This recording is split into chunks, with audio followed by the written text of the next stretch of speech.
El 20 de agosto de 1977 comenzó el más largo viaje de la historia de la humanidad. Ese día, la NASA lanzó dos naves al espacio, la Voyager 1 y la Voyager 2. Tenían una doble misión. Por un lado, explorar las zonas más alejadas del sistema solar. La misión Voyager captó la esencia de los descubrimientos científicos. Fue la mayor exploración del siglo XX y quizá de todos los tiempos. Y después, surcar eternamente el espacio interestelar transmitiendo un mensaje de la Tierra. Una grabación de nuestras voces. Nuestra música. Nuestras imágenes.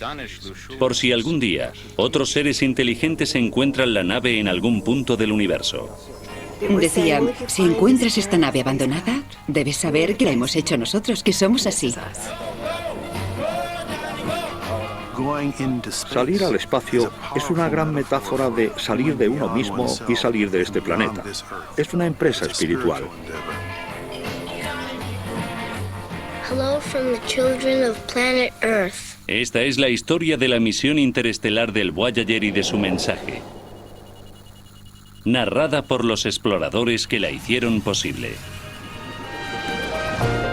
Viaje cósmico.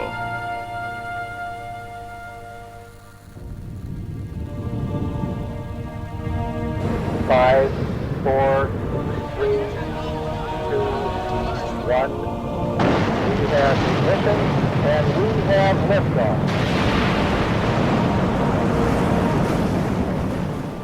El proyecto Voyager era algo nuevo. La Voyager era la nave espacial más avanzada del mundo cuando se lanzó.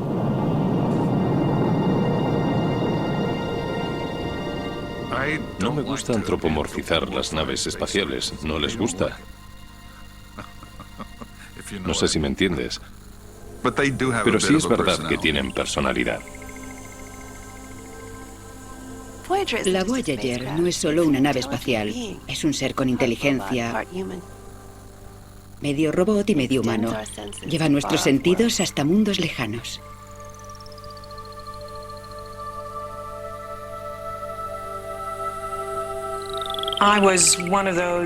Yo fui una de esas personas privilegiadas que pudieron participar en la exploración del sistema solar con el Voyager en los años 80. Y para mí fue una experiencia trascendental. El proyecto Voyager fue un paso vital en la exploración del espacio exterior. Las dos naves gemelas Voyager fueron construidas en el Laboratorio de Propulsión a Chorro, o JPL, y las lanzó la NASA en 1977.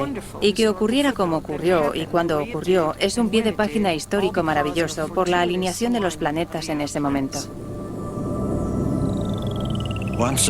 Una vez cada 175 años, Júpiter, Saturno, Urano y Neptuno están en una posición que permite enviar una nave espacial de uno al otro, de forma que se podría enviar una nave hasta Neptuno. Y lo especial del caso del Voyager es que una de esas alineaciones se produjo en 1977. Y se dio justo en el momento en que los Estados Unidos consiguieron la tecnología necesaria para aprovechar la ocasión y tener éxito. La alineación anterior se había producido en 1801 y la siguiente sería en 2153, cuando el mundo ya sería diferente. Algo que solía decir un gran amigo mío era que la última vez que ocurrió eso, Thomas Jefferson era presidente y no aprovechó la ocasión.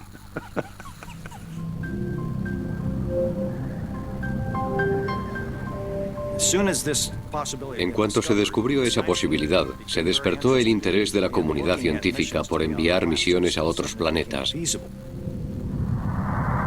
Algo que de repente era posible. Se trataba de un programa muy ambicioso.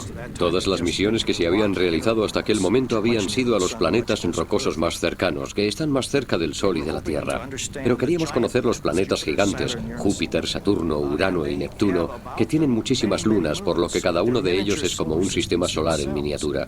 Teníamos literalmente decenas de mundos nuevos esperándonos que hasta ese momento habían sido solo puntitos de luz que veíamos a través de los telescopios. Fue la primera incursión científica para conocer los planetas más lejanos. La nave pasó la década de los 80 recorriendo el espacio exterior. Nos dio una cantidad de información sobre el sistema solar muy superior a la que se había reunido hasta aquel momento, y además muy rápido. Vimos cosas que jamás habríamos esperado ver. Nos dejó con la boca abierta porque encontramos cosas que no habíamos esperado. Al fin y al cabo, eso es la exploración. Por eso exploramos, para sorprendernos. Y la verdad es que fue una sorpresa detrás de otra.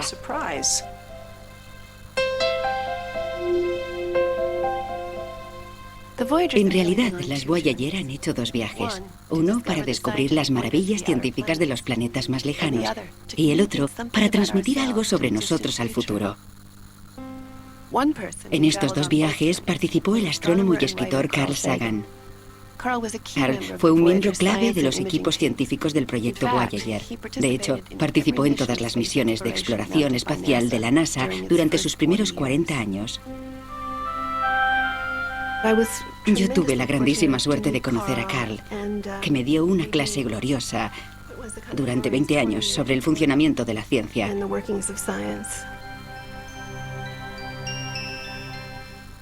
También trabajé con él en el mensaje más imperecedero que se ha enviado desde la Tierra al espacio.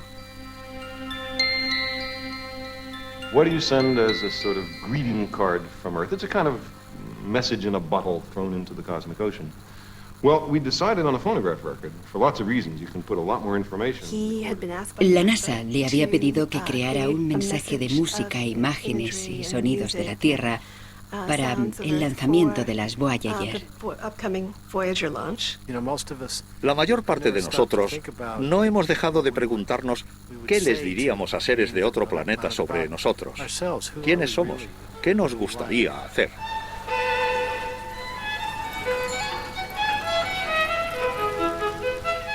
La grabación de la misión Voyager supuso una oportunidad para pararnos a pensar sobre nosotros como personas e intentar presentar una especie de ramillete con nuestras características destinado a alguien de un futuro lejano y de un lugar lejano que se pueda encontrar con él.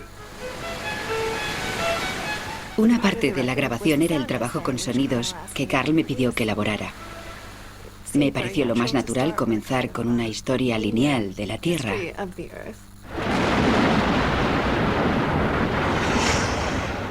Empecé con los grandes sonidos geológicos de la formación de la Tierra, efectos meteorológicos,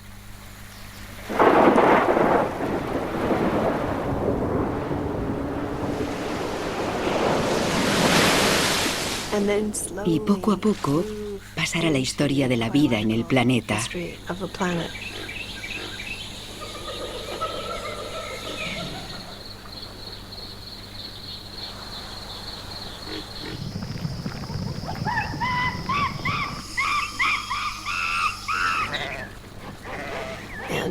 Y por último, introducir a los humanos en la historia.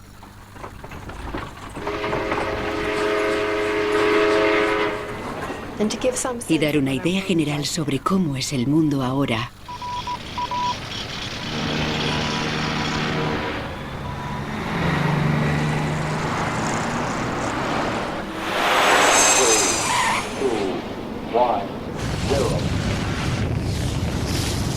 As the Secretary General of the United Nations, an organization of 147 member states, I send greetings on behalf of the people of our planet.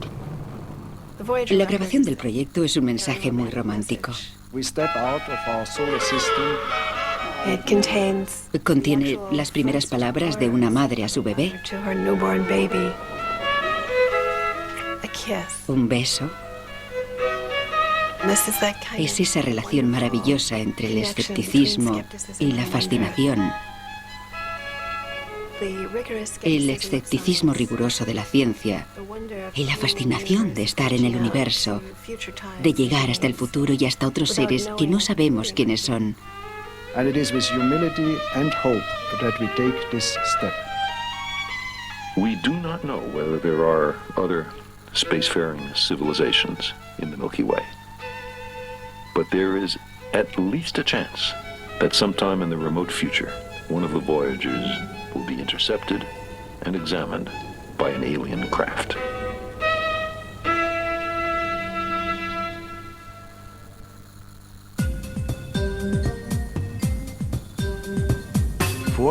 El Voyager fue, en cierta manera, el producto de un gran accidente histórico. Solo era posible si se contaba con el apoyo político necesario, con la tecnología y con el apoyo de la comunidad científica. La idea de salir al espacio exterior llevaba un tiempo ahí. Era una época de apostar, de prepararlo todo perfectamente para poder lanzarnos, aventurarnos y lanzarnos al agua. Una de las claves para salir al espacio es conseguir un gran impulso desde la Tierra con un vehículo de lanzamiento que puede arder 2 o 3 o 5 minutos. Después, solo hay que deslizarse hasta el planeta. Es en gran parte dejarse llevar. Teníamos vehículos con la potencia suficiente para llegar hasta Júpiter, quizá hasta Saturno, en un periodo de tiempo razonable. Pero Neptuno quedaba fuera de la cuestión. La técnica que permitió que fuera posible se llama ayuda gravitacional y nos abrió las puertas del espacio exterior. De otros trabajos previos se dedujo que si se sobrevolaba un planeta adecuadamente, este serviría de tirachinas y propulsaría la nave con más velocidad. Si llegas a Júpiter en el momento adecuado y con la orientación adecuada, la interacción con la gravedad de Júpiter te pone en trayectoria para llegar a Saturno en el momento adecuado si ajustas bien la ruta. Esta reacción te relanza hacia Urano en el momento preciso, porque de lo contrario, Urano no estaría allí y tendrías problemas. Y lo mismo volvería a pasar para llegar hasta Neptuno. Júpiter desvió su trayectoria en casi 90 grados. El aumento de velocidad fue aproximadamente de 55.000 kilómetros por hora. Por supuesto, cuesta mucho conseguirla. Para que algo reciba energía, algo tiene que perderla. En realidad lo que ocurre es que el gran Júpiter se ralentiza un poquito en su órbita, aproximadamente unos 30 centímetros cada 1.000 millones de años. Es imprescindible que los planetas estén en la posición correcta, no sirve cualquiera. Cada planeta sigue su ritmo, su orientación relativa está siempre cambiando. En 1976, 77 y 78, durante 3 años, fue posible saltar de Júpiter a Saturno, Urano y Neptuno. Eso ocurre una vez cada 176 años. La puerta espacial se abrió durante poco tiempo. O se aprovechaba la oportunidad o se perdía. Había una sola oportunidad, pero aún así, la misión corría el peligro de no despegar políticamente. La NASA creó un grupo científico para elaborar unas recomendaciones para viajar al espacio exterior que recibió el nombre de Grand Tour o Gran Viaje.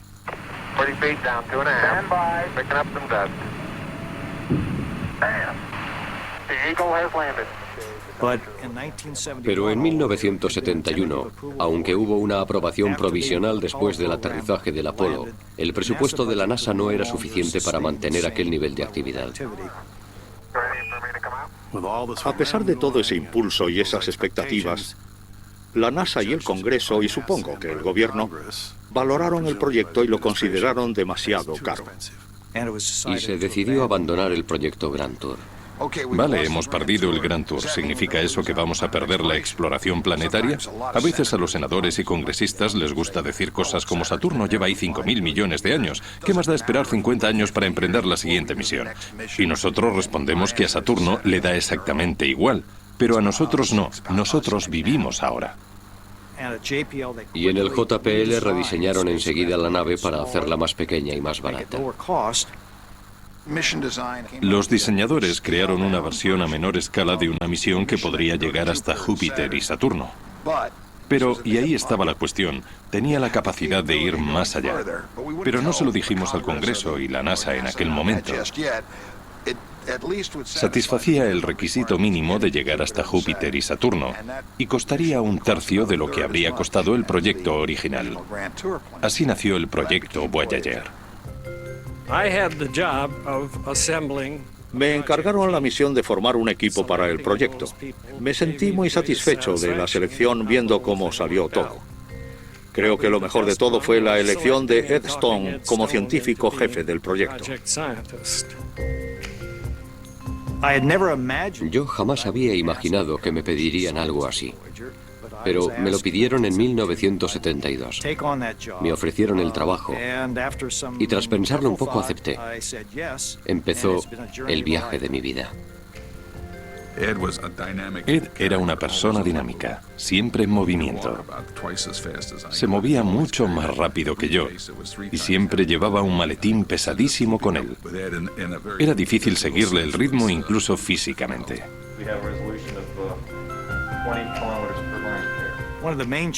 Uno de los grandes retos que tienes que afrontar es el de diseñar un sistema desde cero.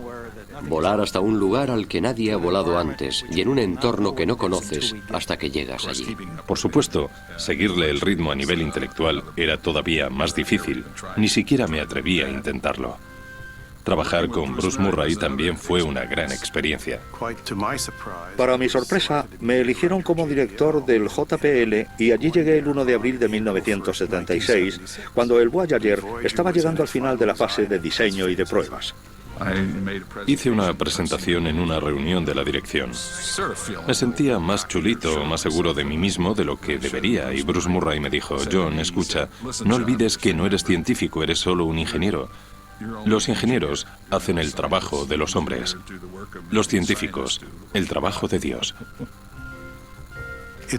Es una dicotomía interesante que se da en la burocracia de la NASA. O eres un científico o eres un ingeniero. En realidad, yo soy y siempre he sido un explorador.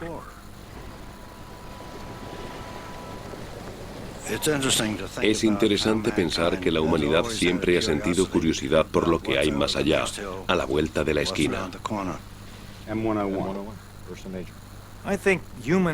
Creo que el ser humano siempre ha querido saber cuál era su lugar en el universo. Y hasta la era espacial tuvimos que limitarnos a observar.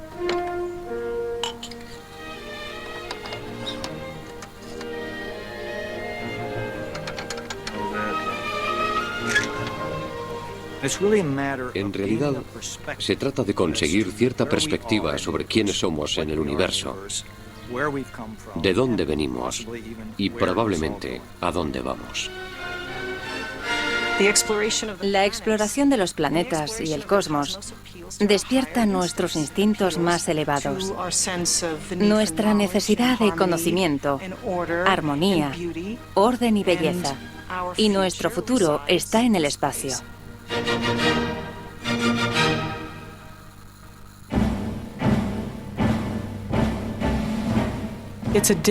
Enviar vehículos robot a lugares donde el hombre no ha estado nunca es una empresa audaz y osada. Para empezar, los planetas más lejanos no habían sido estudiados, por eso enviaron los Pioneer 10 y 11. Probablemente el mayor riesgo era el entorno radioactivo de Júpiter. Cuando diseñamos la misión, una de las cosas que hicimos para reducir la escala del Grand Tour fue eliminar el sistema antirradiación, porque era muy caro.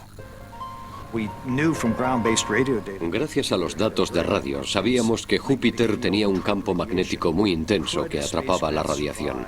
¿Una nave espacial podría soportar el sobrevolar Júpiter? Por eso, antes de enviar las dos Voyager, se decidió enviar dos naves exploradoras, la Pioneer 10 y la Pioneer 11, que se lanzaron en 1972 y 1973.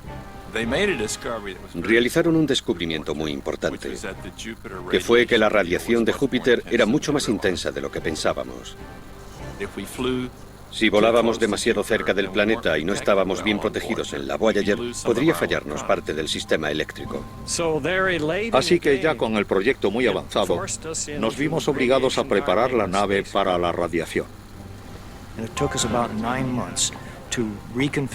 Tardamos unos 9 meses en reconfigurar y rediseñar la nave para que pudiera resistir en ese entorno.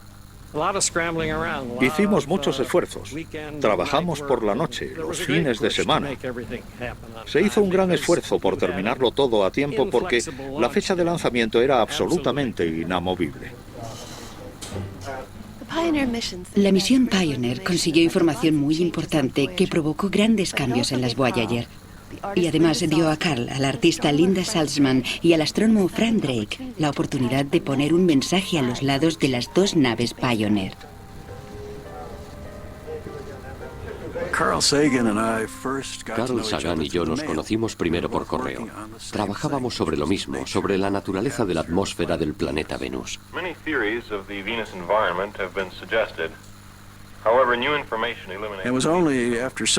Tardamos varios años en descubrir que a los dos nos interesaba la vida extraterrestre.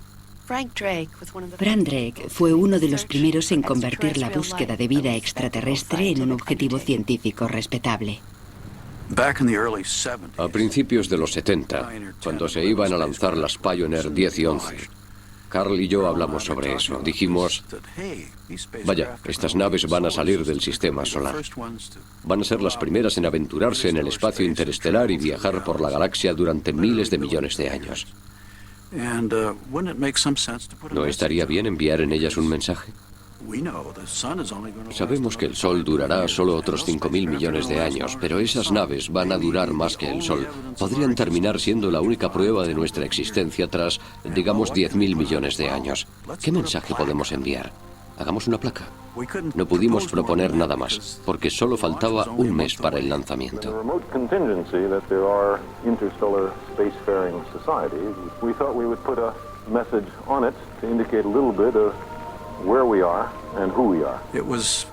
Trataba sobre lo que pensamos que interesaría a los extraterrestres, sobre nosotros.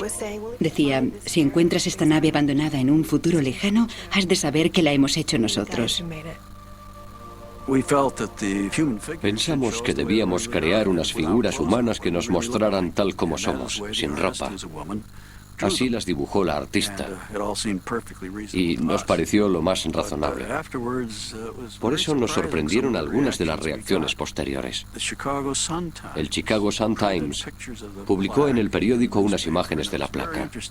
En aquel momento el periódico tenía 4 ediciones diarias. Lo gracioso es que en cada edición iba desapareciendo algo más de los genitales. En la última edición de la tarde ya eran figuras asexuadas, algo bastante raro. En el Los Angeles Times se publicó una carta al director de un lector que estaba indignado porque se utilizara dinero de los contribuyentes para enviar indecencias al espacio. La placa del Pioneer abrió el camino para que se enviara un mensaje más completo con las Voyager. A finales de 1976, la NASA y John Cassani, que dirigía el proyecto en aquel momento, le pidieron a Carl que se encargara del mensaje que enviaría la misión a las estrellas. Carl dijo que quería reunir un grupo de 3 o 4 personas para pensar durante un par de meses y reunir todas las ideas posibles sobre diseños para presentármelos como propuesta. Yo acepté. No me pidió demasiado dinero. Mi único recelo fue que la primera reunión del grupo, y Frank Drake era uno de ellos, se celebró en Hawái. Se celebró una reunión de la Sociedad Estadounidense de Astronomía en Hawái. Carl se enteró de que había allí una casita preciosa que se alquilaba en medio de una piscina con delfines en un hotel muy caro en Hawái. Por eso pensé, ¿se está tomando esto en serio o no? Para Carl, siempre había una relación con la ciencia.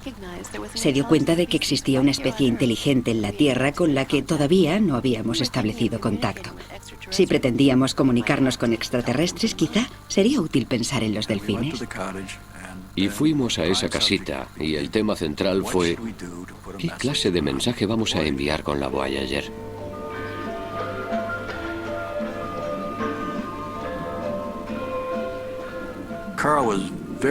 Carl tenía muchas ganas de meter música en la grabación, porque pensaba que sería una buena muestra del nivel de nuestra cultura y nuestra civilización. Además de ser algo que los extraterrestres podrían valorar. Entonces, ¿cómo hacerlo? A mí se me ocurrió la idea de grabar un disco. En ese disco habría grabaciones de voces y sonidos de la Tierra y varias imágenes de personas y de la flora y la fauna y todo el espectro de la vida en la Tierra, no solo seres humanos. Era una gran idea y seguimos adelante con ella. Se convirtió en el disco de oro.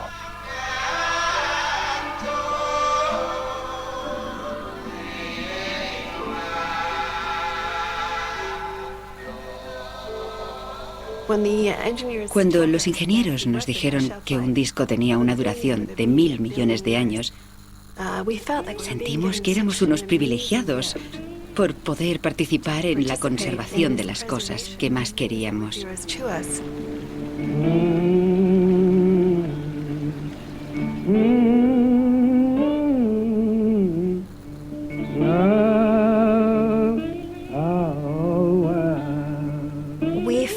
Nos sentimos como si formásemos parte del comité del Arca de Noé, decidiendo qué música y qué sonidos del planeta iban a tener vida eterna durante miles, millones de años.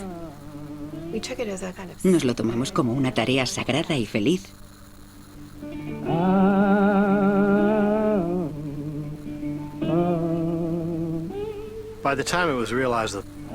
Cuando nos dimos cuenta de que podíamos enviar un disco que podría contener 90 minutos de música y muchas fotos y otra información, solo nos quedaban unos meses para prepararlo y terminarlo para meterlo en la nave.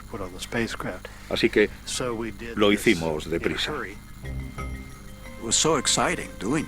Fue tan emocionante que todos estábamos encantados de trabajar tantas horas al día como fuera posible, y eso es lo que hicimos. Fue una época frenética y emocionante, una experiencia única que no cambiaría por nada en el mundo. Lo interesante era cómo podíamos explicar a otra inteligencia cómo había que reproducir el disco. ¿Cuál es el lenguaje común entre los terrícolas y otros seres del universo? Tendrían que ser las matemáticas o la ciencia o algo así. Algo que tengamos en común. La única otra cosa que incluimos fue una aguja, un fonocaptor para el disco. Ellos tendrían que encargarse de montar un sistema de alta fidelidad, una televisión y todo lo demás. Nos dimos cuenta de que sería mejor ayudar un poco a los extraterrestres en ese punto. Por eso pusimos unos diagramas en la caja que alberga el disco. Uno de ellos indica que el disco se reproduce de fuera hacia adentro, otro indica a qué velocidad hay que hacerlo girar. The civilization that far advanced should understand. The essential point is if they're able to tool around in interstellar space picking up stray derelict spacecraft, they ought to be able to figure out our instructions. It can't be that hard. Well, you don't know. If this is from the government, I mean, this could be very touchy. You know, did you ever try to make out your income tax this year, folks? I mean, send that to outer space.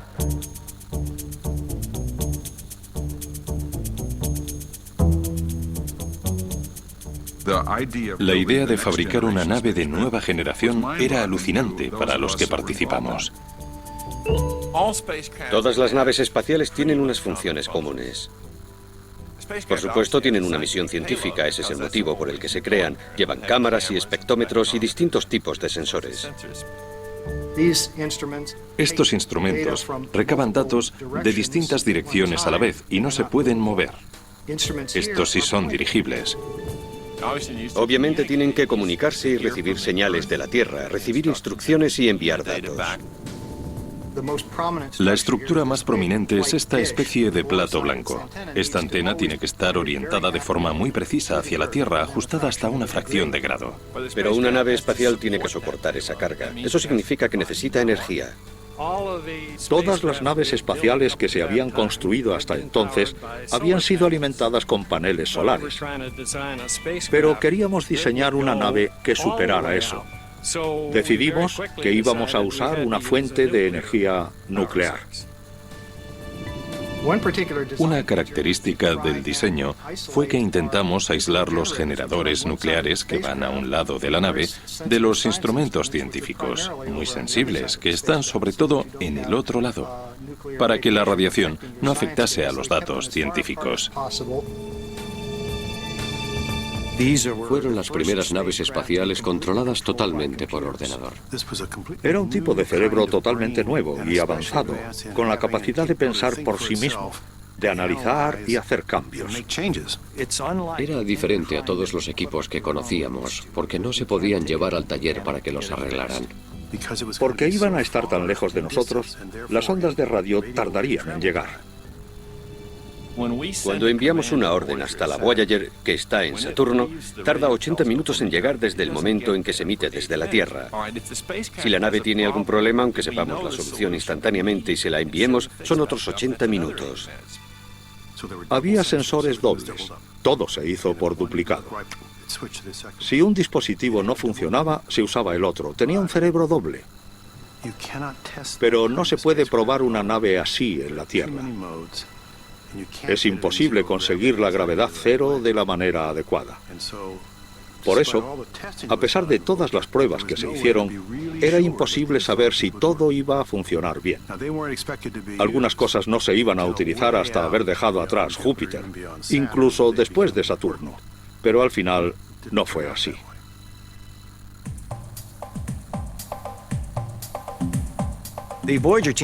El equipo del proyecto Voyager sabía que su misión era muy especial. Sabían que iban a dar un gran salto.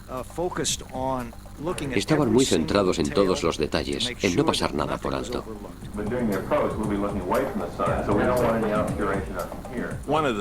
Una de las grandes satisfacciones personales que yo tuve fue la de trabajar con un grupo de gente para elegir las trayectorias de las naves.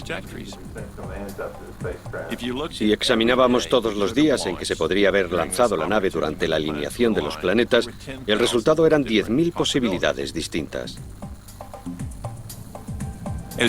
Las fechas de llegada variaban y las lunas cambiaban continuamente de posición.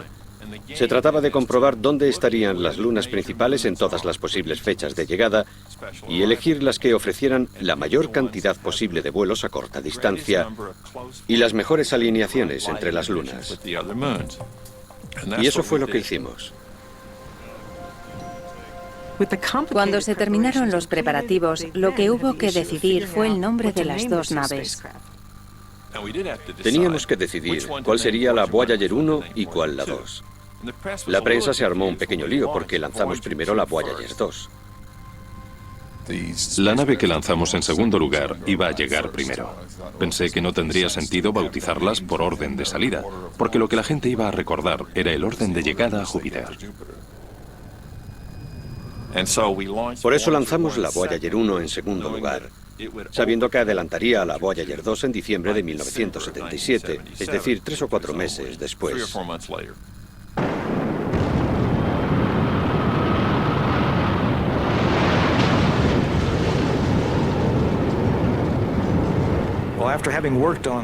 Después de trabajar 5 meses en la misión, el momento clave es el lanzamiento. Es uno de los momentos más peligrosos para la misión, porque puede haber fallos. Con la Voyager 2 tuvimos ciertos problemas. Era la gran aventura. Y si fracasaba, sería un gran golpe para todos, pero especialmente para la JPL y para esa clase de misiones. Había una zona de mandos donde yo estaba y a mi lado se sentaba Charlie Colhase. Estuvimos observando el lanzamiento y todo parecía ir bien. Y poco después del lanzamiento empezó a portarse mal. Hacía cosas raras. Nos llegaban señales que no entendíamos. Estábamos en la sala de control temporal, en contacto con la gente del JPL, todos trabajando duramente, sin saber qué estaba fallando. Fue duro. La nave se puso a cambiar componentes, a cambiar giros y a cambiar elementos del sistema de dirección. Pasamos muchos momentos angustiosos mientras lo estudiábamos. Resultó que se trataba de pequeñas interacciones entre el sistema de control de altura y el cerebro autónomo que tenía la nave.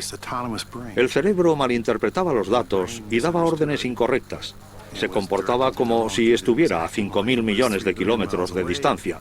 Cerró las comunicaciones con la Tierra y se puso a hacer cosas raras. Durante mucho tiempo no supimos qué pasaba. pero al final lo averiguamos. La nave espacial hacía exactamente lo que tenía que hacer, teniendo en cuenta el entorno en que estaba. Es decir, una lanzadera que se bamboleaba, que era normal, pero la nave no se lo esperaba. Por suerte, la nave se las arregló sola, porque la habíamos diseñado para que lo hiciera si algo iba mal. Pero nos dio muchísimo miedo. Demostraba la complejidad de lo que estábamos haciendo. Es fácil imaginar que tras esas crisis y esos nervios, todo el mundo estuvo muy ansioso durante 2 largos años, esperando a que la Voyager 1 llegara a Júpiter para realizar el primer vuelo por las zonas más alejadas del sistema solar.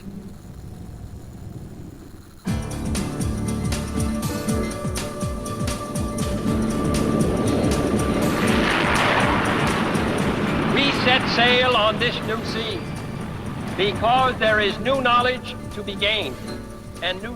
Si John Kennedy no hubiera lanzado el programa Apolo para competir con los soviéticos en 1961, no habríamos contado con la infraestructura, el entusiasmo y el apoyo político necesarios para algo tan ambicioso como el proyecto Voyager, y habríamos tenido que esperar otros 176 años antes de volver a tener esa oportunidad.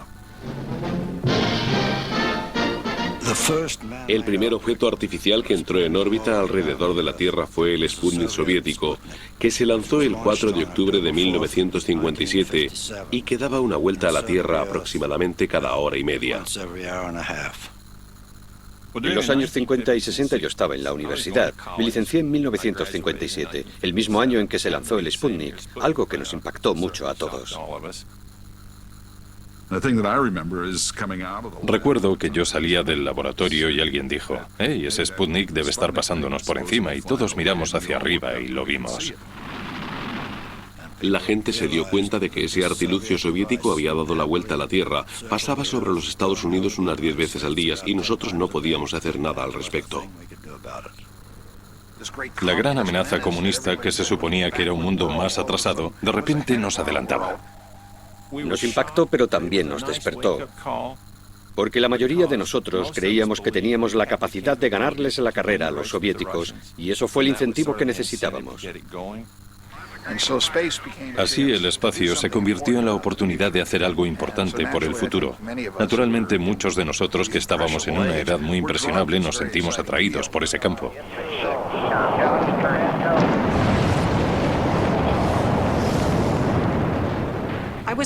Yo era una jovencita en los años 60. El hombre quería salir del planeta. Cada vez que abría el periódico veía fotos de Venus o nuevas fotos de Marte. Entonces era algo totalmente novedoso.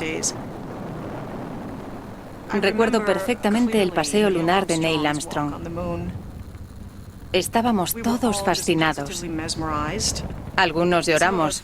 Fue un momento extremadamente emocionante.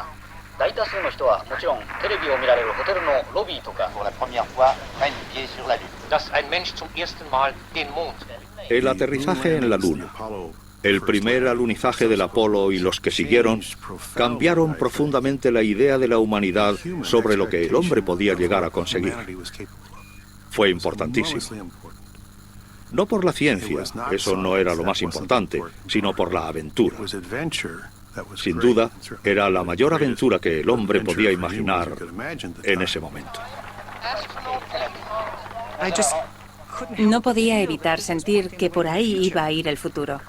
Es una de las cosas que hicieron que los años 60 fueran tan especiales. Nos estábamos reafirmando como civilización espacial. Todo eso pasó en los 60. Yo crecí en esa época y sin duda me impactó mucho.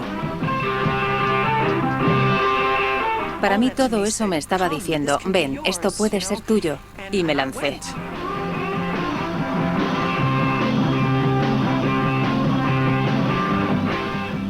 Todos los que trabajamos en el disco éramos miembros de la primera generación del rock and roll. Así que a la hora de elegir un tema rock, hubo grandes controversias.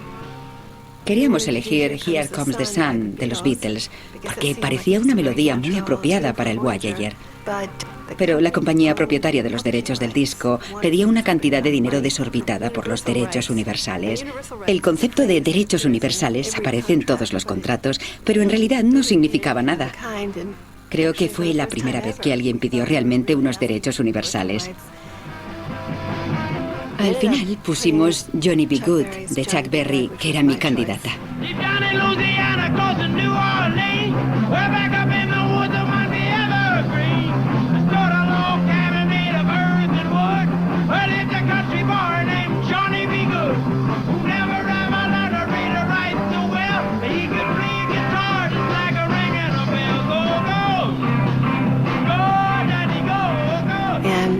Yo defendí ardientemente a Chuck Berry durante ese periodo, porque incluso John Lennon había dicho que sin Chuck Berry no habría rock and roll.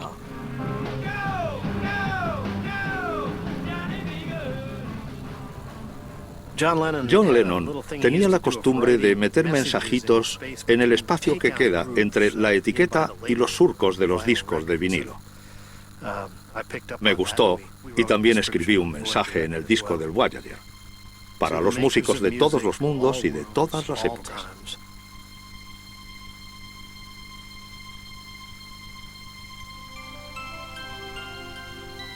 Desde los 8 años me ha interesado la vida extraterrestre. En 1961, a petición de la Academia Nacional de Ciencias, organicé la primera reunión sobre vida inteligente extraterrestre y cómo encontrarla. Invité a todas las personas de todo el mundo que yo pensaba que trabajaban o se interesaban por el tema, a los 12. En aquella época, los astrónomos no creían que existiera vida en otros planetas, y mucho menos vida inteligente. Era un tema tabú, por eso tan poca gente se atrevía a adentrarse en él. La idea de buscar señales provenientes de otros planetas con inteligencias más avanzadas que la nuestra era bastante extraña.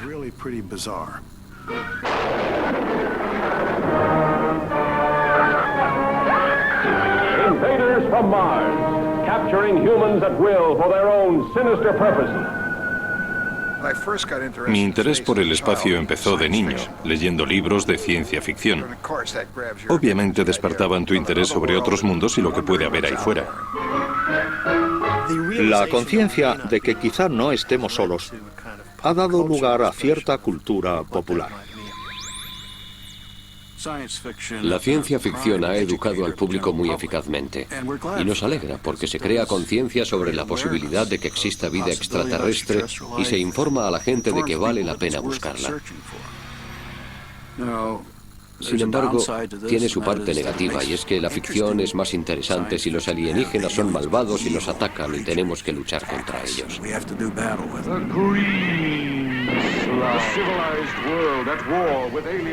Todos los alienígenas, desde el momento en que empezamos a imaginar cómo podrían ser, han sido un reflejo de nuestros temores. En los años 50, parecían una proyección de nuestro miedo a los rusos y a la Guerra Fría.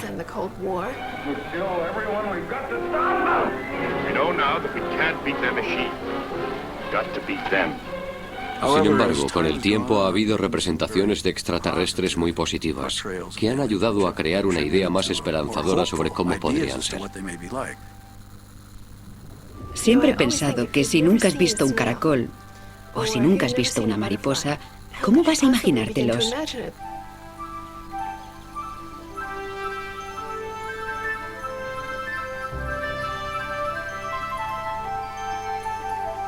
Uno de los grandes descubrimientos de la ciencia es que la realidad supera con mucho a la imaginación, que la verdad es más rara que la ficción.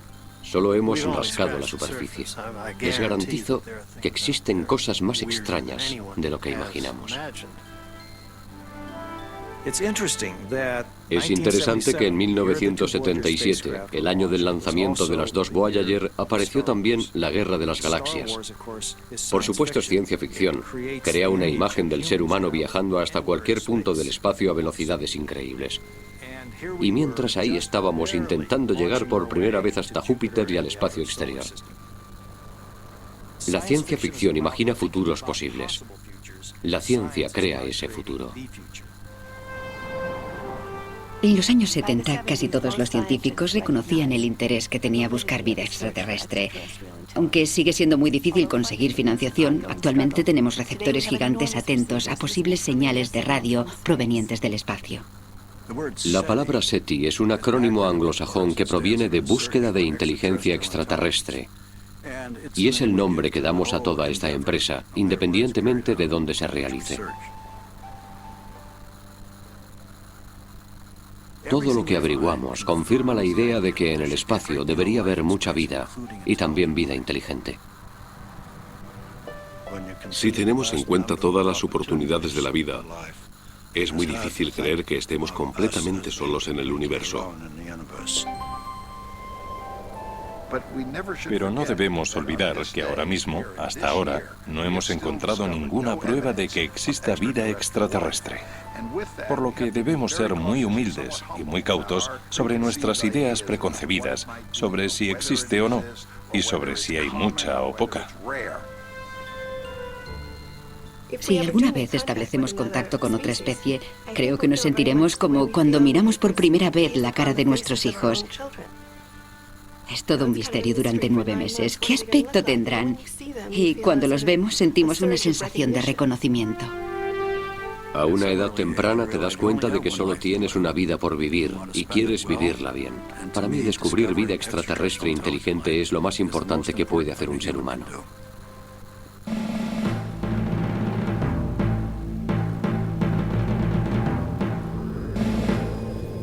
Man has known about the planet Jupiter ever since he took a good look at the night sky. But after all these centuries, we're getting a closer look than we've ever had. En el mismo momento en que la Voyager 2 llegaba a Júpiter, Carl y yo trabajábamos en el programa Cosmos de PBS Televisión. Human voyages of exploration to the outer solar system are controlled, so far, from a single place on the planet Earth, the Jet Propulsion Laboratory of the National Aeronautics and Space Administration in Pasadena, California. On Sunday, July 8, 1979, the Voyager 2 spacecraft began its close passage by Jupiter and its moons. LACP mode is far encounter. The spacecraft had been instructed how to explore the Jupiter system by a sequence of commands radioed earlier to its onboard computers. Output power, 450 watts. Desde que Galileo lo vio por primera vez, la gente se preguntaba qué era ese punto rojo de Júpiter y por qué llevaba ahí tanto tiempo. La mancha roja de Júpiter lleva ahí cientos de años, pero la duda era, ¿de qué se trata? Lo que descubrió la Voyager es que se trata de un sistema tormentoso, como un huracán, que en sus márgenes se mueve a cientos de kilómetros por hora. Esa gran mancha roja es en realidad uno de los muchos sistemas tormentosos que desplazan los vientos de Júpiter. Así que resolvimos uno de los misterios de Galileo.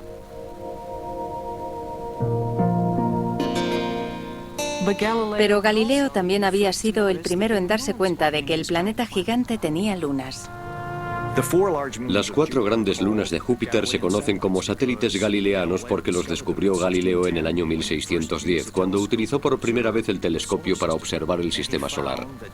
Y descubrió que Júpiter, que es un planeta, tenía sus propios planetas pequeños llamados lunas. Y por supuesto, eso tuvo mucha importancia para convencerlo a él y a otros de que la Tierra no era el centro del universo, porque ahí había otros pequeños mundos que orbitaban alrededor de otro planeta. Intentamos realizar vuelos lo más cercanos posible a las 4 lunas principales de Júpiter. Había especulaciones sobre si existían lunas más pequeñas, pero no lo sabíamos. Voyager presented us with 6 new worlds in the Jupiter system alone. The more you learn about other worlds, the better you understand our own.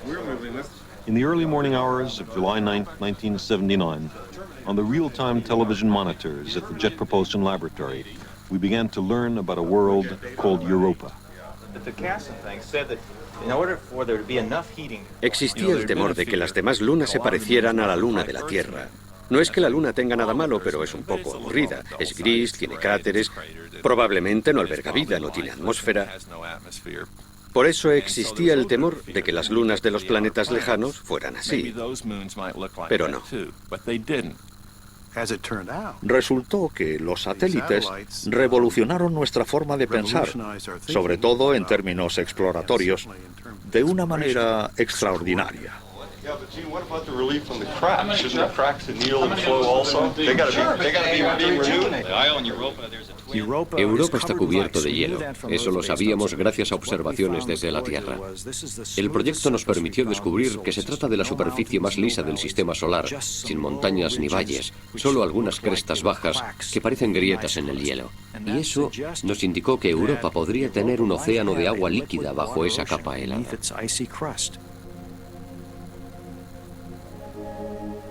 Y siempre que hay agua pensamos que allí ha podido surgir la vida, porque al parecer lo que la vida necesita, al menos la vida de la Tierra, es agua y energía. Y cuando las hay, podría existir vida.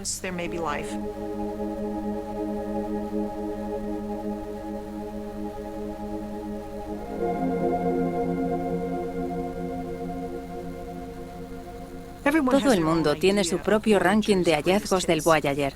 Pero para mí, sin duda, la luna de Júpiter, Io, está entre los 10 más importantes por su actividad geológica tan extrema. Las Voyager realizaron muchos descubrimientos importantes, pero yo creo que el más importante fue que en Io, la luna de Júpiter, se producían erupciones volcánicas. Io era magnífica. Tenía un color rojo dorado, 9 volcanes activos. Hasta entonces no sabíamos que existieran esa clase de fenómenos en otros planetas. Eso ocurre porque la órbita de Io alrededor de Júpiter no es un círculo perfecto, es ligeramente excéntrica. Pasa un poco más cerca de Júpiter cada vez, y los efectos mareales que Júpiter ejerce sobre Io lo comprimen y hacen que la Luna mantenga su calor. Así se alimentan los volcanes. Era tan asombroso que esa pequeña luna tuviera una actividad volcánica 100 veces mayor que la de la Tierra, que tardamos varios días, incluso semanas, en aceptar que era así.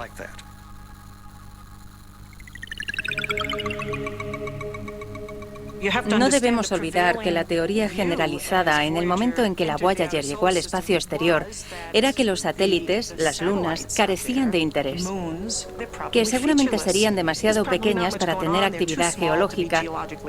Y cuando llegamos allí, descubrimos que había cuerpos celestes de pequeño tamaño, incluso más pequeños que nuestra luna, en los que se producían procesos internos que los alteraban, la superficie geológica. Fue una sorpresa enorme. No podíamos saber que nuestro sistema solar era así hasta que enviamos la Voyager, que nos mostró todos los detalles y los fenómenos físicos tan sorprendentes que se dan en el sistema solar.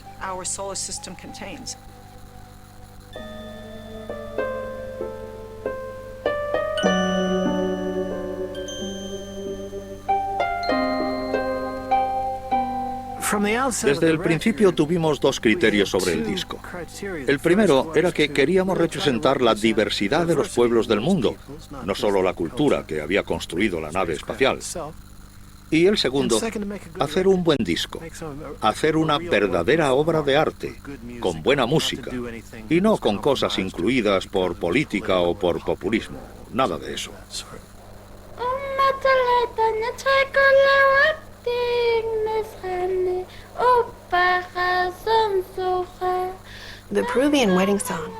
La canción de boda peruana la canta una niña. Es la artista más joven del disco de Voyager que yo sepa. Cuando se grabó el disco, la música de otras culturas estaba... De vez en cuando salía un disco de música de algún país, pero el público estadounidense no volvía a escuchar jamás otro disco de ese mismo grupo. Era una época anterior a la aparición de las músicas del mundo. Creo que el disco de la misión fue el comienzo de nuestro reconocimiento de que en este planeta se hace todo tipo de música.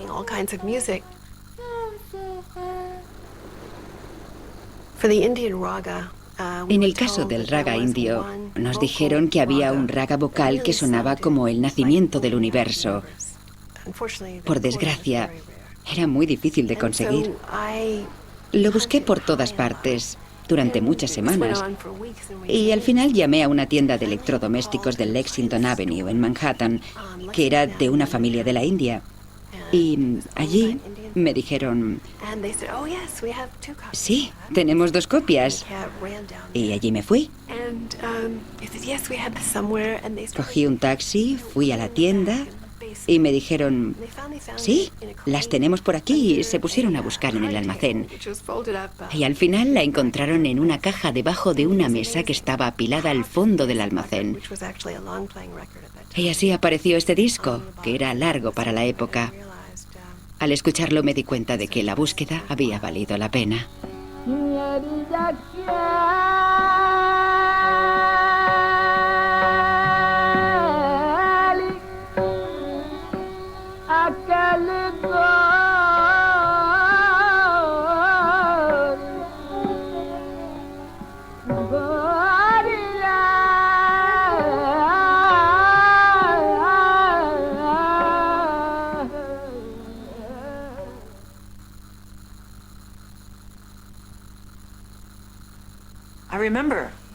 Recuerdo la primera vez que miré por un telescopio. Tenía unos 13 años. A mi mejor amiga le habían regalado un telescopio por Navidad. Lo sacamos al tejado y lo probamos con Saturno. Era como si lo hubiéramos descubierto nosotras, porque nos pusimos a dar saltos y gritos de alegría. Fue muy estimulante. Esa fue mi primera relación con el cosmos. Mis primeras experiencias con el proyecto llegaron cuando estudiaba el doctorado. Trabajaba con las imágenes que la Voyager había enviado de los anillos de Saturno.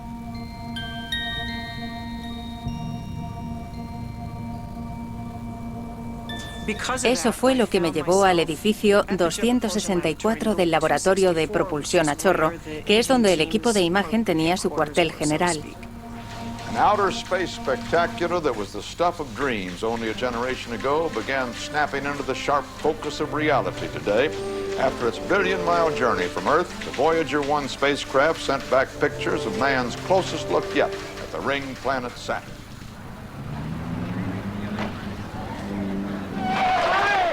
Es difícil describir lo que era estar allí. Todo el mundo intentaba encontrar el sentido de esas cosas que nadie había visto antes. Era todo un reto. Y también había mucha presión porque la prensa estaba allí. Teníamos a todo el mundo observándonos.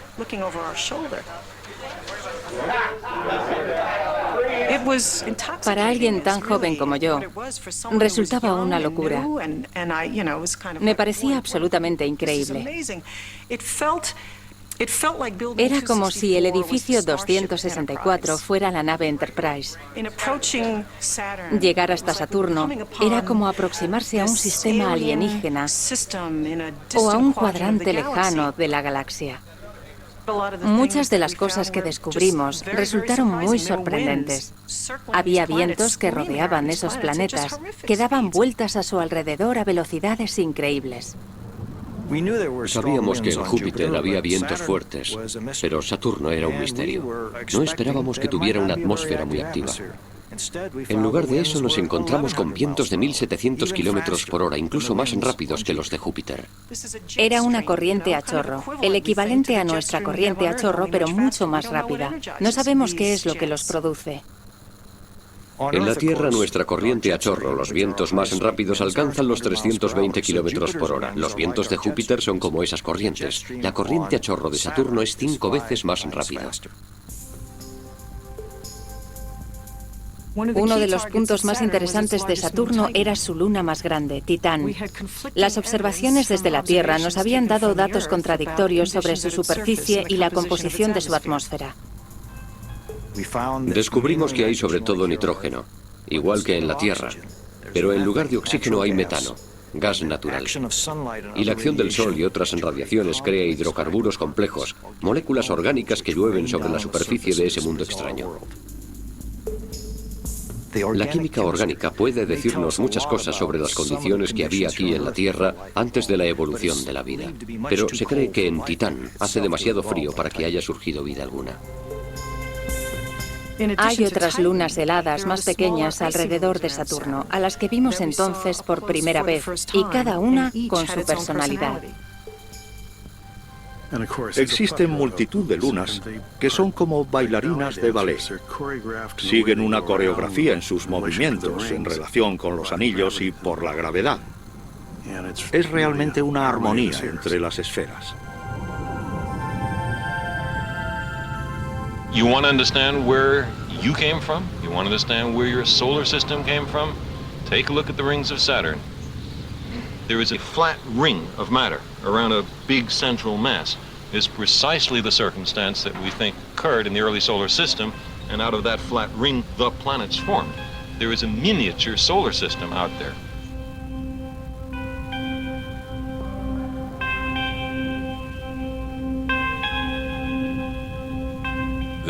El grado de detalle y estructura de los anillos de Saturno fue un gran descubrimiento.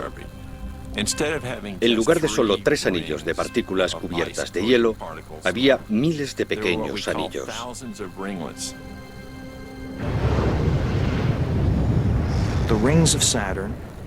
Los anillos de Saturno son el resultado de las lunas que han desaparecido.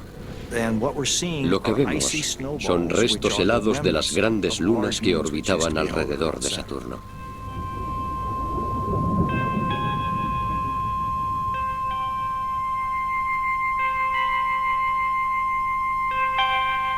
Varias de las características de los anillos de Saturno se forman por la interacción gravitatoria con una luna en órbita.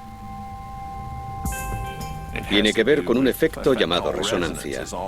Como todas las lunas orbitan fuera de los anillos, dependiendo de su situación, empujan suavemente las órbitas de las partículas de hielo hacia ciertas zonas. Y funciona de tal modo que produce una característica en el anillo muy fácil de distinguir. En algunos casos es una ola de densidad en espiral que da vueltas alrededor del planeta. En otros casos los anillos se han deformado como si fueran cartón, con ondulaciones de 1 kilómetro o medio kilómetro de altura. A veces se abren huecos. Y otras veces los bordes de los anillos adquieren una especie de ondulación. ¿Por qué nos interesa esto? Porque, obviamente, en esos anillos se están dando procesos que, si consiguiéramos llegar a entender, nos ayudarían a comprender cómo se formaron los planetas.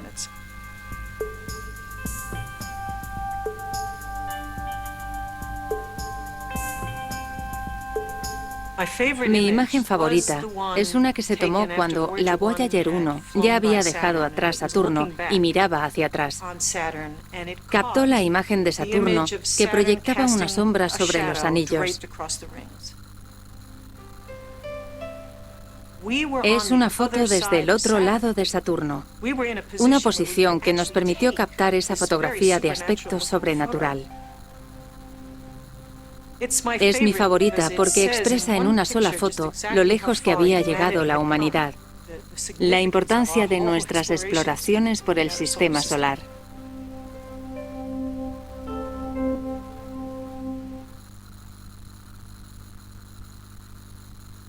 Oitenis poteste chairete.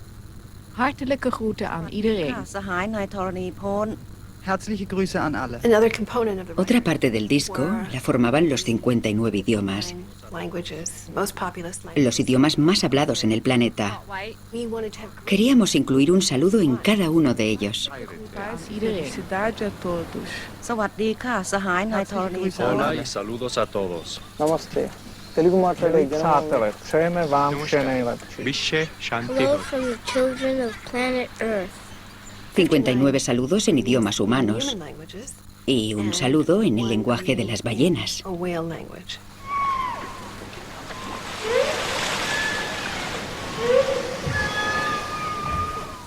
Recuerdo que llamé a Roger Payne, que era un pionero en el trabajo con ballenas jorobadas. Le conté que estábamos grabando un mensaje para el futuro, para las naves Voyager que iban a salir del sistema solar hacia el espacio interestelar, y que nos gustaría contar con el mejor saludo de las ballenas para incluirlo en el mensaje. Y lo recuerdo como si fuera ayer, aunque ya han pasado 25 años. El grito de alegría que se oyó al otro lado del teléfono. Su emoción. El arte y la ciencia mantienen un romance en este mundo desde hace tiempo, y el disco de la misión refleja esa realidad. Uno de los motivos de que se incluyera a Bach es que su música es muy matemática. Decir que la música es un idioma universal, que podría significar algo para una especie de otro planeta, es una metáfora. Pero decir que las matemáticas son un lenguaje universal no creo que sea metafórico, sino más bien un hecho. Por supuesto, cada uno tenía su pieza preferida para el disco. Me encanta la música. Decidir qué tema meter en el disco sería demasiado difícil para mí. La famosa Danny Boy sería una candidata. Rhapsody in Blue de Gershwin. That Old Black Magic Called Love. Yo soy fan de Mozart. Y Lewis Thomas, grandísimo escritor y grandísima persona, reaccionó diciendo: podríamos enviar todo lo de Bach, pero sería hacer un alarde.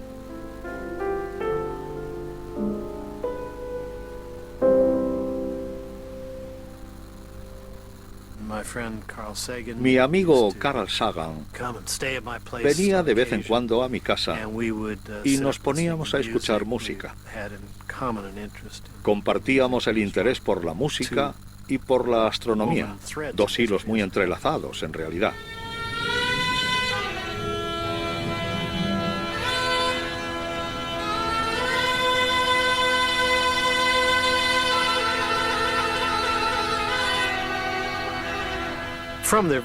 Desde sus orígenes, la música y la astronomía han estado relacionadas. Galileo era hijo de un músico.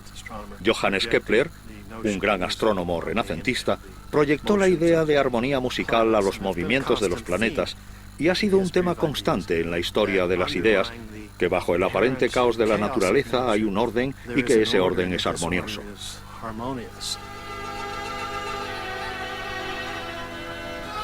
Los antiguos pastores que observaban las constelaciones también fueron los primeros músicos.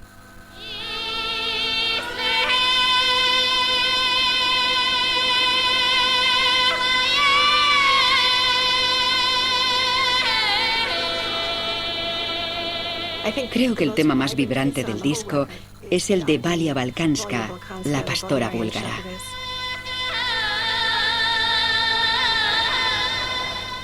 La canción de la pastora es una expresión ancestral. Se trata de una cantante con fuerza suficiente como para que la escuchen en todo un valle, que es donde se originaron estas canciones, uno de los centros más sólidos de la música tradicional del mundo.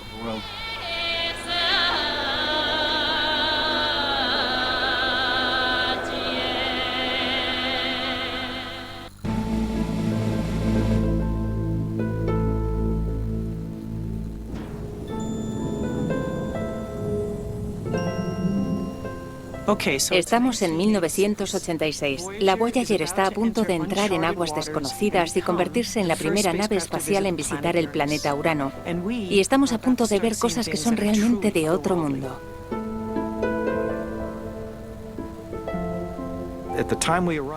Cuando llegamos en 1986, uno de sus polos miraba hacia el Sol durante todo el día. Urano es un planeta que está ladeado. Tiene un campo magnético muy particular. Es probable que se deba a que algún objeto del tamaño de Marte haya chocado con Urano mientras el planeta estaba formándose y lo giró. Es un planeta cuyo polo mira a veces hacia el Sol y otras veces lo que mira al Sol es su ecuador. Es como si estuviera girando como loco por el sistema solar. Su sistema de anillos formaba una especie de diana en el firmamento cuando nos aproximamos al planeta. Sus satélites también estaban dentro del plano de esa diana. Por eso pudimos acercarnos solo a uno de los satélites, Miranda, un mundo diminuto de unos 500 kilómetros de ancho, pero una de las superficies más complejas que hemos visto nunca. La mitad más o menos es hielo, pero en la superficie tiene bloques inmensos y acantilados, algunos de hasta 30 kilómetros de altura, que son resultado de su actividad geológica que tuvo lugar hace muchísimo tiempo.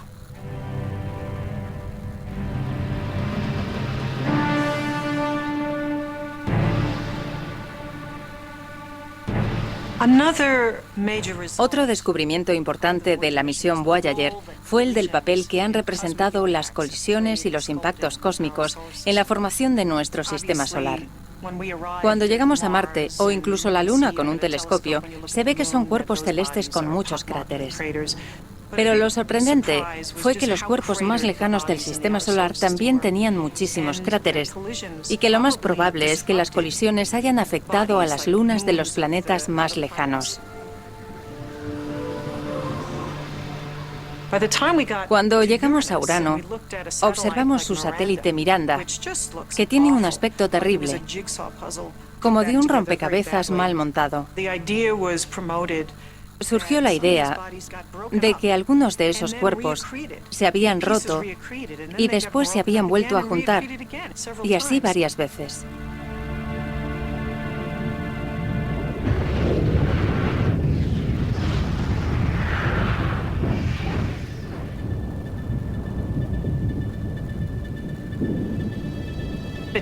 Pero no había que ser un genio para ver eso y pensar que era posible que algún cuerpo celeste se hubiera despedazado y se hubiera convertido en los anillos de Saturno. Desde entonces, la gente ha ido aceptando esta idea. Ahora creemos que un gran impacto entre la Tierra y un objeto del tamaño de Marte fue lo que creó nuestra Luna. También que es posible que la vida en nuestro planeta surgiera gracias a colisiones con cuerpos que transportaran materia orgánica. Y por supuesto creemos que un gran impacto cósmico acabó con los dinosaurios. Por lo tanto, se trata de un proceso que se da en todo el sistema solar y que ha creado cosas impresionantes. Probablemente la Luna, los sistemas de anillos, ha inclinado el planeta Urano, quizá haya traído la vida a la Tierra y también ha podido acabar con los dinosaurios. Creo que todas estas ideas son en gran parte el legado del Voyager.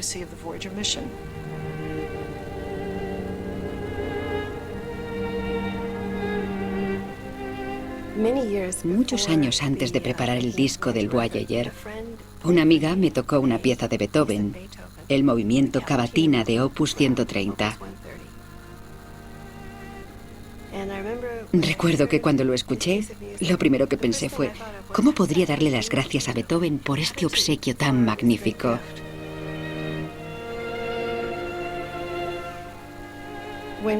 Cuando Carl me propuso por primera vez el proyecto del mensaje del Voyager, lo primero que pensé fue que ahí estaba mi oportunidad de hacer algo por Beethoven. Y investigando sobre Cavatina, averigüé que en un manuscrito para el siguiente opus, Beethoven había escrito: ¿qué pensarán de mi música en Urano? ¿Llegarán a conocerme? Me dio escalofríos pensar que Beethoven incluso había llegado a jugar con la idea de que su música podría salir de este planeta.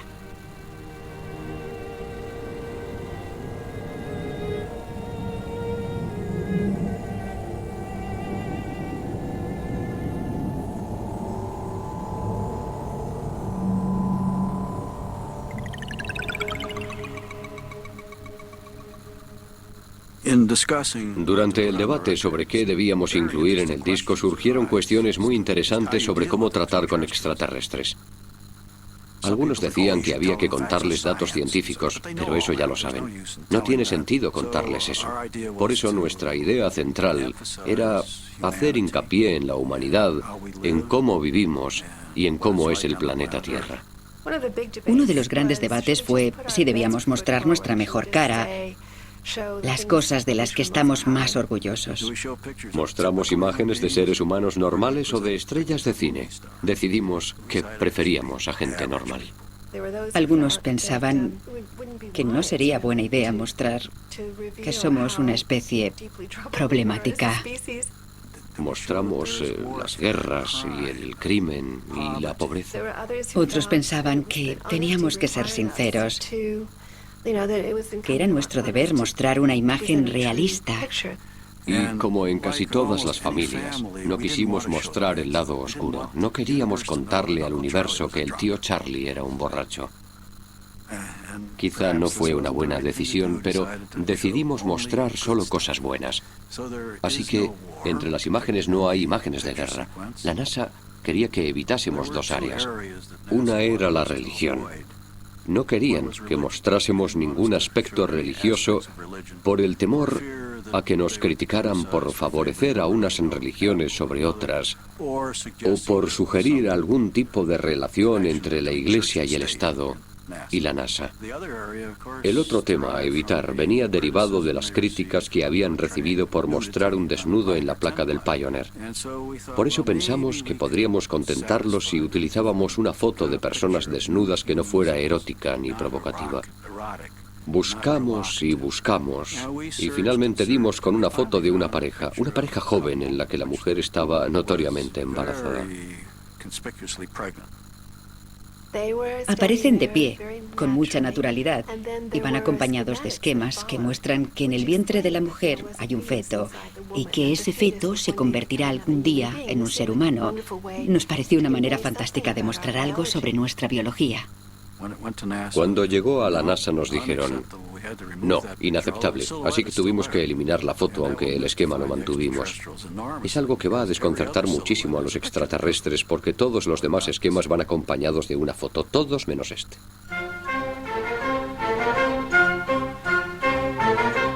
Los que elegimos las fotos nos llevábamos muy bien y nos lo pasamos en grande haciéndolo. Nos sorprendió saber que los encargados de elegir la música no se llevaban tan bien. Todos tenían opiniones fuertes sobre qué era la música y por desgracia no estaban de acuerdo entre sí. Intentamos representar las principales tradiciones musicales. Las antiguas, las nuevas, las de hombres, las de mujeres, la instrumental, la vocal. Había tantos criterios distintos. Hubo algunos temas por los que estábamos dispuestos a discutir en serio. Pero al final salió una selección musical muy hermosa.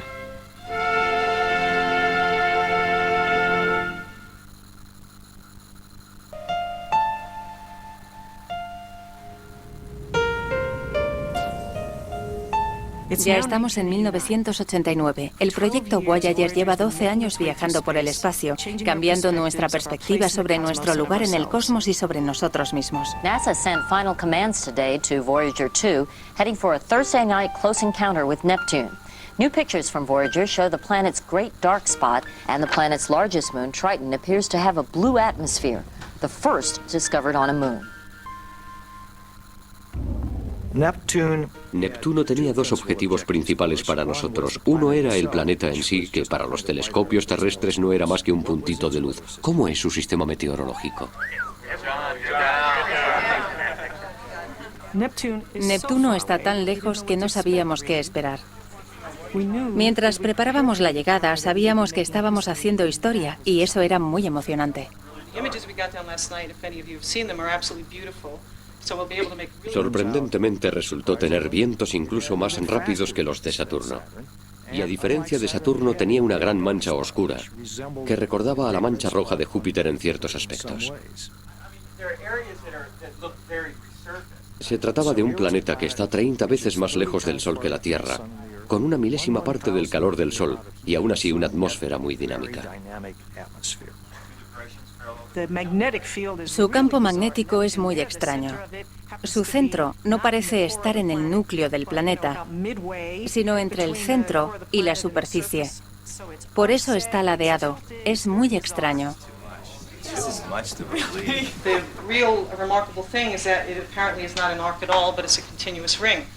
Desde la Tierra habíamos detectado materia en órbita alrededor de Neptuno, pero no sabíamos qué era.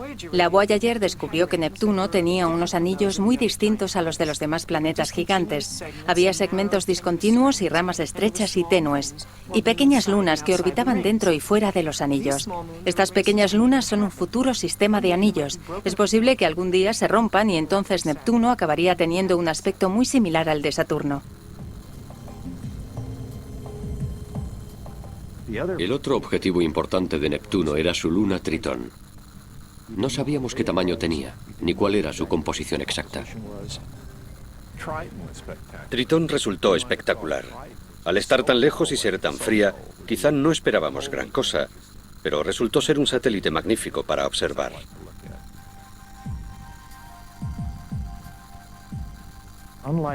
A diferencia de las grandes lunas de Júpiter y Saturno, que orbitan en la misma dirección en la que rota el planeta, la luna Tritón orbita en dirección contraria, lo que parece indicar que se trata de un objeto capturado. Es casi gemela de Plutón. Es probable que fuera una hermana de Plutón, que tuvo la mala suerte de ser capturada por Neptuno y acabar convertida en luna. Es el cuerpo más frío del sistema solar que conocemos. Tan frío que el nitrógeno de su atmósfera forma hielo. Tiene casquetes polares de nitrógeno helado. Aún así, hay géiseres que erupcionan en ese casquete polar que está a casi menos 240 grados centígrados. Su superficie resultó ser más interesante de lo que nadie esperaba, porque encontramos pequeñas vetas de polvo en la superficie, géiseres que expulsaban materiales desde debajo de la capa de hielo de Tritón. Y en esa atmósfera frágil y casi inexistente se produce viento suficiente para trasladar esos materiales. Lo más probable es que esos gases sean nitrógeno que se calienta de alguna manera y es expulsado en forma de gas. Y el material que sale de los géiseres podría ser orgánico. Eso explicaría uno de los grandes misterios de la Tierra. Parte de ese material quedó depositado en la atmósfera de la Tierra cuando en épocas muy remotas chocaron contra ella cometas y asteroides. Algunos cuerpos celestes como Tritón habrían aportado parte de la materia que existe en la Tierra. Y eso lo juntamos con la teoría actual de que en el sistema solar entró materia proveniente de las partes más alejadas del sistema solar, cuerpos que pudieron impactar con la Tierra y Marte. Y esto nos lleva a la idea de que es posible que la Tierra quedara sembrada de materia orgánica y que a partir de esa materia orgánica pudo desarrollarse la vida en la Tierra. Ahí tenemos una conexión entre el espacio exterior y la materia que existe en el sistema solar y con los posibles orígenes de la vida en la Tierra.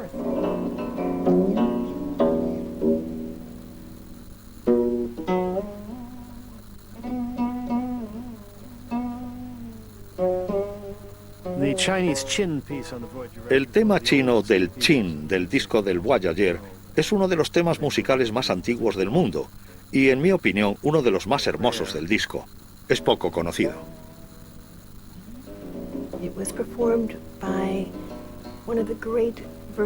Lo interpretó uno de los grandes virtuosos del Chin, un instrumento de cuerda. Tenía 95 años cuando se realizó la grabación.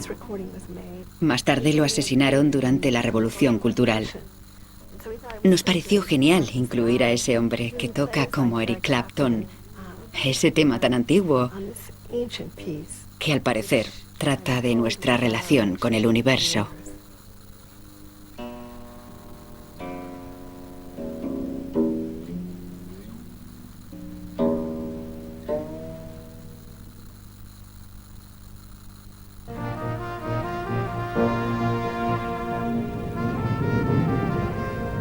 Ahora mismo las Voyager se dirigen a los límites del sistema solar, a una velocidad de entre 25 y 30.000 kilómetros por hora. Cuando la Tierra ya haya desaparecido, seguirán navegando. Las Voyager estaban alimentadas por una fuente de energía nuclear que tiene suficiente energía para alimentarlas aproximadamente otros 20 años. Las dos naves se encuentran en bastante buen estado. Teniendo en cuenta que se construyeron para una misión de 5 años, para ir hasta Júpiter y Saturno, están en un estado inmejorable. El único peligro para las Voyager ahora mismo es el micropolvo de meteoritos. El espacio no está completamente vacío, no es vacío puro. Hay partículas en él. Y esas partículas chocan con las cosas a gran velocidad. Seguimos recibiendo datos de las Voyager, claro, a diario, unas 10 horas al día. Seguimos controlando los instrumentos de la nave que están reuniendo información sobre el origen y la estructura del viento solar. Seguimos escuchando a las dos naves porque queremos saber qué tamaño tiene la burbuja que el Sol crea a su alrededor.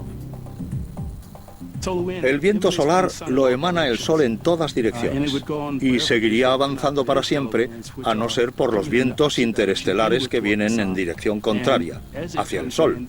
Y al oponerse al viento solar, crea una burbuja a la que conocemos como heliosfera. Una vez salgamos de la heliosfera, esa burbuja, estaremos en el espacio interestelar, donde la materia proviene de otra estrella distinta a nuestro Sol. En el año 2000, las Voyager estaban 85 veces más lejos del Sol que la Tierra, y todavía sin salir de la burbuja. Una vez que se termine la energía de la nave y no podamos seguir utilizando los instrumentos científicos, se habrá terminado la misión. Perderemos el contacto con la nave. Cuando las naves se queden sin energía, cuando se acaben sus baterías, seguirán su viaje hacia el espacio, hacia otra estrella. Al final, estarán más cerca de otra estrella que del Sol. Sin embargo, eso no ocurrirá hasta dentro de 40.000 años. Son habitantes robots de la Vía Láctea. No volverán jamás.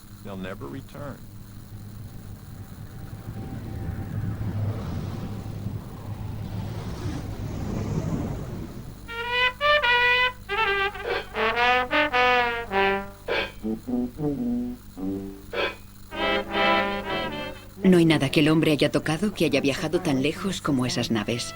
Es maravilloso pensar que a bordo de las Voyager va parte de nuestra música, nuestras emociones, el arte, nuestro aspecto, nuestros sentimientos. Es como decir, yo estuve aquí, vi esto, viví. Durante un instante, viví.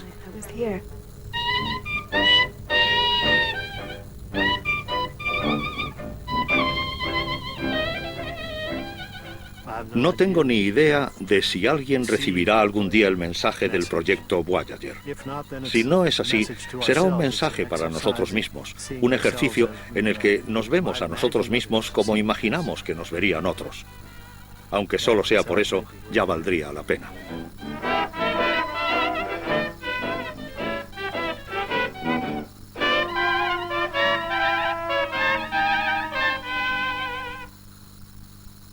Una de las muchísimas cosas maravillosas que hizo Carl fue poner en marcha una campaña en los años 80 para que las cámaras de las naves Voyager se giraran hacia la Tierra al salir del sistema solar.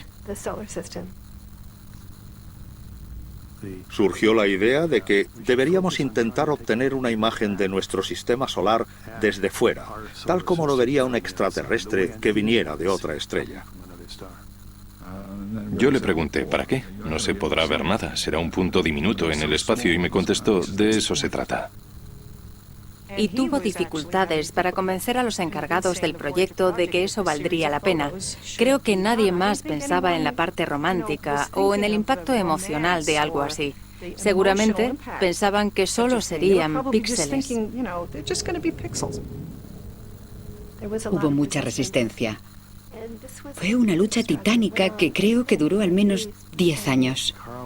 Carl siempre intentaba idear maneras de conseguir que los terrícolas nos interesáramos por el cosmos y nos viéramos como parte de algo más grande, así que convenció a la NASA para que lo hiciera.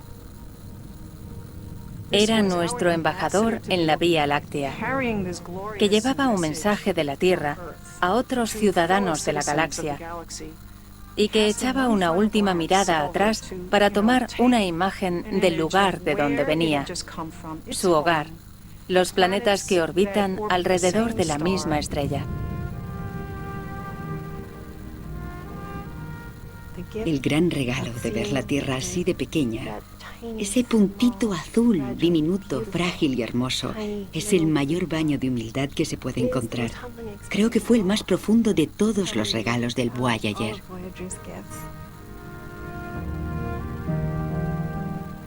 El puntito azul fue una de las frases de Carl. Era el maestro de las grandes frases. El puntito azul lo puso todo en contexto. Y el contexto es que hay mucho más sin nosotros que con nosotros.